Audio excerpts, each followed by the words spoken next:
এবারে বাড়ির কতগুলো বাচ্চা হয়েছে আমি একটু দেখাই। লাইটটা জ্বালি। এখানে 2 পিস মাদ্রাসি বাচ্চা এগুলো।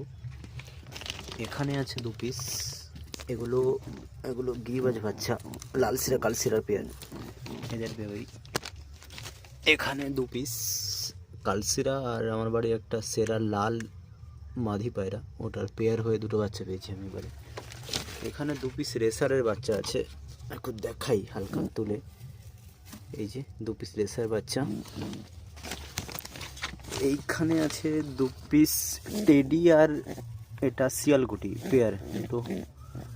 এই যে ওদের 2 পিস বাচ্চা আছে এখানে। আর নিচে আছে মাদ্রাসি বাচ্চা এক পেয়ার না, এবার সিঙ্গেল বাচ্চা হয়েছে এখানে। আর আছে এটাতে 1 পিস লাল ছাপকা আর সবুজ ছাপকার পেয়ারে সিঙ্গেল বাচ্চা, আর একটা ডিম জমেনি। এই মোট এবারে টোটাল 12 পিস বাচ্চা আছে।